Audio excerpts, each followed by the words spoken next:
Yes. Hello everyone. आज मैं arithmetic progression से रिलेटेड कुछ एक्स्ट्रा क्वेश्चन कराऊंगा। ओके, जैसा कि हम लोगों ने कल की क्लास में पढ़ा था कि nth term of an AP, आज हम लोग पढ़ रहे हैं sum of n term of an AP. तो NCERT questions we have already solve, तो आज हम लोग करेंगे कुछ एक्स्ट्रा क्वेश्चन। तो पहला क्वेश्चन हमारे पास है, in an AP if the sum of its first n term is इतना। तो क्वेश्चन को हम पढ़ते रहेंगे और सॉल्यूशन को सॉल्व करते रहेंगे।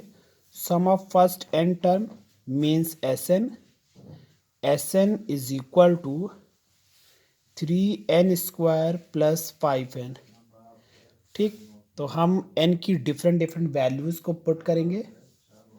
तो put n is equal to 1, n is equal to 1, तो s1 इज इक्वल टू 1 का whole square plus 5 into 1, it become 8। s1 की वैल्यू 8 हो जाएगा। हम आपको ऑलरेडी बता चुके हैं कि s1 का मतलब होता है sum of one term, sum of one term.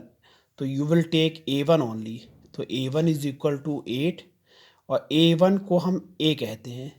तो this is the value of first term. अब इसी तरीके से हम लोग n की वैल्यू 2 पुट करेंगे, जो s2 इज इक्वल टू 2 का होल स्क्वायर प्लस 5 इंटू 2 हो जाएगा। तो यहाँ पे हमारे पास जो वैल्यू आएगी वो 3 मल्टीपल ऑफ 4 और 5 टू ज़ा 10, तो 12 प्लस 10 हमारे पास वैल्यू हो जाएगी 22। तो जैसा कि आप देख सकते हैं S2 की वैल्यू हमारे पास 22 आ गई है। तो S2 की मीनिंग क्या होती है? सम ऑफ टू टर्म, दो टर्म का सम। तो कहने का मतलब है A1 और A2 का सम ही कहलाता है S2। तो A1 plus A2 is equal to आपके पास 22 आ जाएगा। A1 की वैल्यू 8 है, A2 की वैल्यू हम यहाँ से फाइंड आउट कर लेंगे। तो A2 इज इक्वल टू आ जाएगा 22 माइनस 8। तो A2 इज इक्वल टू हो जाएगा आपके पास कितना? जस्ट डू द सब्ट्रैक्शन, तो आपके पास आ जाएगा 14। अब आपके पास A2 आ गया, आपके पास A1 आ गया। आप A2 और A1 की हेल्प से कॉमन डिफरेंस, जिसको हम लोग स्मॉल d से रिप्रेजेंट करते हैं, वो आपका आ जाएगा A2 माइनस A1। तो A2 कितना है? 14 माइनस 8, जो कि हो जाएगा आपका 6। तो d की वैल्यू हमारे पास है 6। डन। तो सिस्टमेटिक तरीके से आप क्वेश्चन करेंगे, थोड़ा थोड़ा क्वेश्चन को पढ़ते रहेंगे और लाइन वाइज आप क्वेश्चन को सॉल्व करेंगे और क्वेश्चन आपके लिए ऑटोमेटिक आसान हो जाएगा। अब आप अगली लाइन पढ़ सकते हैं, इसमें लिखा हुआ है द केथ टर्म इज 164। तो अब हम केथ टर्म की तरफ बढ़ेंगे। इसमें दिया गया है ए के, केथ टर्म का मतलब हो जाएगा a k is equal to a plus k minus 1 into d. और दिया कितना गया है? केथ टर्म आपको दिया गया है 164, जो कि 164 के बराबर हो जाएगा। ए की वैल्यू हम ऑलरेडी कैलकुलेट कर चुके हैं 8, के माइनस 1 और डी की वैल्यू 6 इज इक्वल टू 164। तो के माइनस 1 हम इसको सॉल्व करेंगे, 164 माइनस 8, तो के माइनस 1 मल्टीपल ऑफ 6, यहाँ पे आपका हो जाएगा 156। तो k minus 1 is equal to 156 divided by 6। इसको हम मल्टीप्लाई करेंगे तो आप देख सकते हैं 6 1 जा, 6 2 जा 12 और 6 2 जा 12 के बाद 6 जा 36। तो k minus 1 is equal to 26, then k is equal to 27। तो ये क्वेश्चन आपके प्रीवियस ईयर में आ चुका है। अगर आप इस क्वेश्चन को देखेंगे तो क्वेश्चन बहुत ही इजी है। बस आपको करना क्या है, खाली क्वेश्चन के लैंग्वेज को समझना है। अगर आप क्वेश्चन को लैंग्वेज को समझ गए तो ऑटोमेटिक आपका आंसर आ जाएगा। आते हैं हम लोग अगले क्वेश्चन की तरफ। आप देख सकते हैं आपके पास दूसरा क्वेश्चन है, sum of 3 number of an AP is 27। ये क्वेश्चन एक बहुत ही ज़्यादा इम्पॉर्टेंट क्वेश्चन है जो मैक्सिमम ईयर पूछा गया है। आप इसमें इम्पॉर्टेंट क्या है आपको ये देखना है। What they are telling you about in this question, the sum of 3 number of an AP। तो मीन्स AP के 3 नंबर का सम 27 दिया गया है और उन्हीं का प्रोडक्ट यहाँ पे 405 दिया गया है। तो हम यहाँ पे क्या कह सकते हैं, जैसा कि इन्होंने बोला है सम ऑफ 3 नंबर, एक तो आपके दिमाग में आएगा कि आप S3 ले सकते हैं, ठीक। मगर अगर हम इस तरीके से करेंगे तो मेरा कैलकुलेशन बहुत टफ हो जाएगा और चीज़ों को हमें यहाँ आसान बनाना है, ना कि टफ। तो हम चीज़ों को अल्टरनेट मेथड से करने की कोशिश करेंगे। कब हम किस चीज़ का यूज़ करेंगे इसको हम समझाते हैं। जब भी आपसे पूछा जाएगा sum of 3 number of an AP और उसके साथ प्रोडक्ट दिया जाएगा, तो आप एक AP ऐसे भी लिख सकते हैं, जैसे मान लीजिए एक सीक्वेंस है A। अगर हम आगे बढ़ेंगे तो ये A+D हो जाएगा, और अगर हम पीछे बढ़ेंगे तो ये A-D हो जाएगा। तो जैसा कि आप देख सकते हैं हमारे पास 3 टर्म हो गए, एक A-D हो गया, दूसरा A हो गया और उसके बाद A+D हो गया, ठीक। ये तीनों टर्म आपका AP में है। तो यहाँ पे हम कह सकते हैं अगर 3 term, 5 term, 7 term, odd number of terms का सम मांगता है तो हम इस तरीके से लिख सकते हैं। सपोज कर लीजिए यहाँ पे 3 टर्म ना मांगा गया होता, 5 टर्म मांगा गया होता, तो आप कहते कि पहला टर्म A, आगे का टर्म A+D, आप और आगे बढ़ते तो A+2D हो जाता, आप और पीछे जाते तो ये A-2D हो जाता। तो ये डिपेंड करता है कि क्वेश्चन में कितने नंबर को मांगा गया है। बहरहाल अभी यहाँ पे हमको सिर्फ 3 नंबर की ज़रूरत है। तो the sum of 3 term of an AP is 27।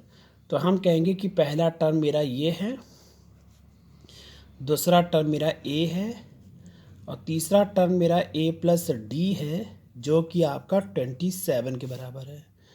Done. अगर हम तीनों को सॉल्व करें तो A से A कैंसिल हो जाएगा, आपके पास 3A is equal to 27, A is equal to 9। अब आप देख सकते हैं कितनी इजी तरीके से क्वेश्चन सॉल्व हो गया। तो कुछ कुछ चीज़ें हैं जो आपको बिल्कुल दिमाग में बैठा लेनी है। जो ट्रिक्स हम आपको बताते चल रहे हैं एक्स्ट्रा क्वेश्चन के थ्रू, NCERT में ये सब चीज़ें नहीं मिलेंगी। इसी वजह से मैंने आज इसकी वीडियो बनाई है कि आपको एक्स्ट्रा क्वेश्चन की प्रैक्टिस कराई जाए, ठीक है। तो आप देख सकते हैं एंड द प्रोडक्ट इज़ 405। तो प्रोडक्ट किसको करना है, इन्हीं 3 नंबर का हमें प्रोडक्ट करना है, A-D, A और A+D इज इक्वल टू हो जाएगा 405। अब A की वैल्यू है 9-D, मल्टीपल ऑफ 9 और 9+D इज इक्वल टू हो जाएगा 405। डन। A-D और A+D दोनों को मल्टीप्लाई करेंगे तो ये 81 - D² हो जाएगा, multiple of 9 is equal to 405। Done. तो D² इज इक्वल टू 36 हो जाएगा। तो हमारे पास D की वैल्यू हो जाएगी +-6।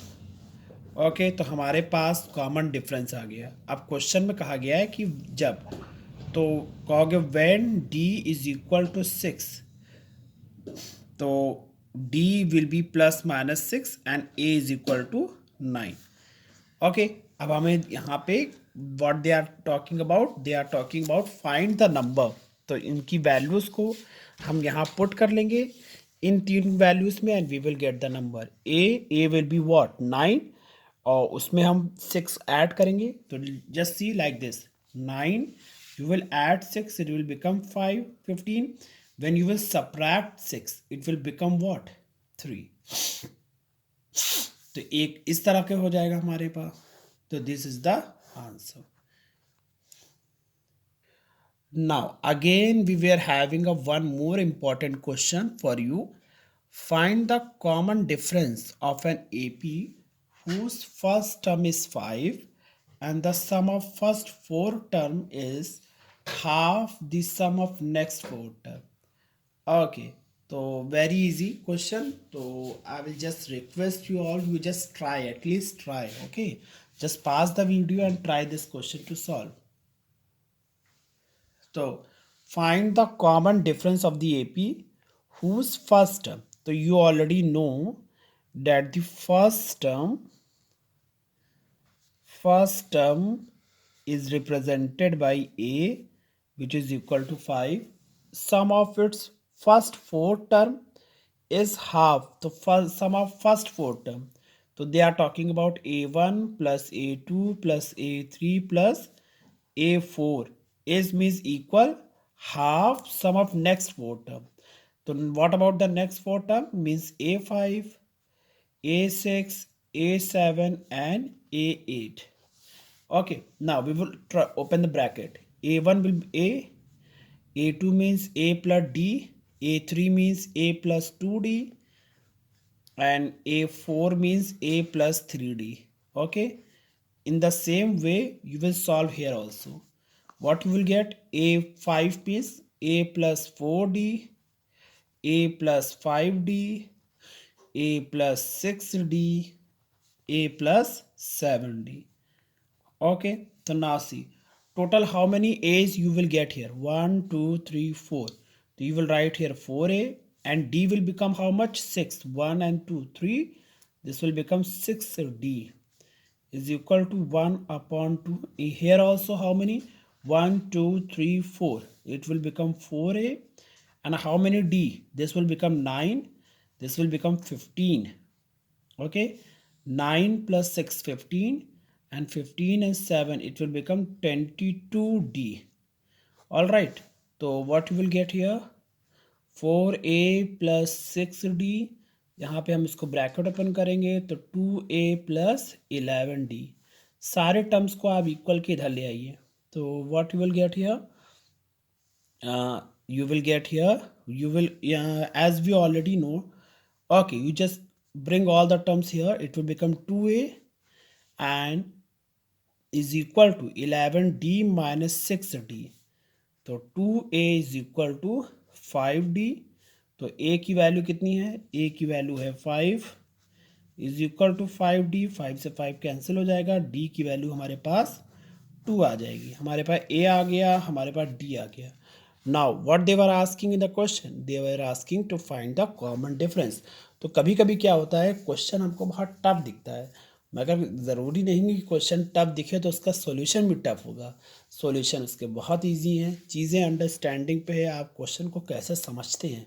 अगर आपने क्वेश्चन की लैंग्वेज को समझ लिया तो चीज़ें ऑटोमेटिक आपके लिए आसान हो जाएगी. ऑल राइट, बढ़ते हैं हम अपने नेक्स्ट क्वेश्चन की तरफ, जो कि आपके स्क्रीन पे दिख रहा है कि if mth term of an AP is 1 upon n और nth term of an AP is 1 upon m. आपसे कहा गया है कि find the sum of mn term. देखिए AP के चैप्टर में जो मेन चीज़ होता है वो होता है फर्स्ट टर्म और कॉमन डिफरेंस. अगर आपने A और D निकाल लिया तो फिर उसके बाद कुछ बचता नहीं है. तो आप कोशिश करें, अपना दिमाग लगाएं कि किस तरीके से हम क्वेश्चन से ए और डी नहीं दिया गया है तो किस तरीके से हम उसको फाइंड आउट करें. तो जैसा कि आप पहली कंडीशन दे सकते हैं, the mth term of an AP. तो we will follow the first condition only कि mth term means am is equal to 1 upon n. हम mth टर्म को खोलेंगे तो a plus m minus 1 into d is equal to 1 upon n. तो ये हमारा equation number 1 हो जाएगा. आगे की लाइन कहा गया है कि the nth term. When we are talking about nth term means an is equal to 1 upon m. तो nth term means a plus n minus 1 into d is equal to 1 upon m. This is equation number 2. अब हम क्या करेंगे, with the help of substitution method या elimination method या cross multiplication method की help से हम इक्वेशन 1 और 2 से a और d की वैल्यू को फाइंड आउट करेंगे. तो हम क्या करेंगे, we will subtract equation 1 and equation 2. Equation 1 और 2 को हम सब्ट्रैक्ट करेंगे तो a plus m minus 1 into d is equal to 1 upon n हो जाएगा और a plus n minus 1 into d is equal to 1 upon m हो जाएगा. जब हम इनको सब्ट्रैक्ट करेंगे तो what you will get, a हमारा कैंसिल हो जाएगा और हमारे पास m minus 1 into d minus n minus 1 into d is equal to 1 upon n 1 upon m आ जाएगा. उसके बाद क्या होगा, d को हम कॉमन लेंगे तो m माइनस 1 ब्रैकेट खोलेंगे तो माइनस m प्लस 1 और यहाँ पे हम एलसीएम लेंगे तो mn, m ऊपर जाएगा और n हमारा इधर आ जाएगा.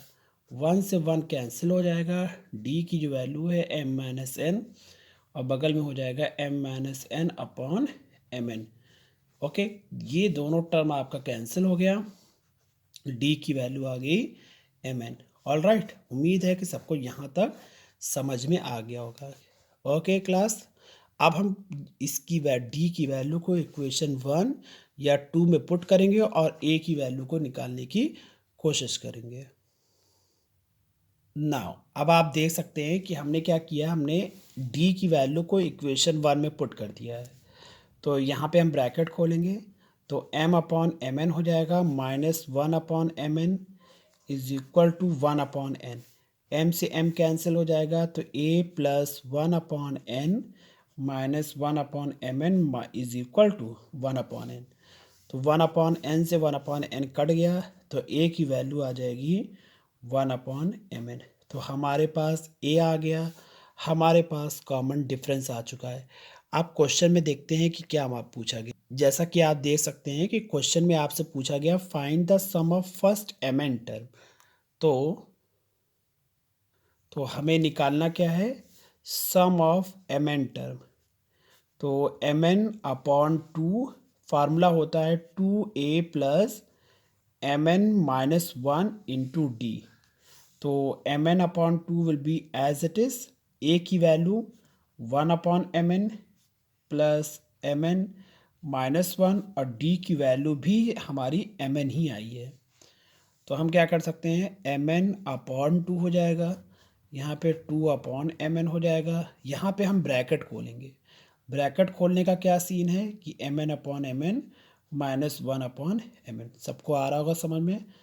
एम एन से एम एन कट जाएगा, तो m n upon 2 is equal to, दो में से एक एम एन काटेंगे तो 1 अपॉन एम एन आ जाएगा, दोनों कैंसिल हो जाएगा।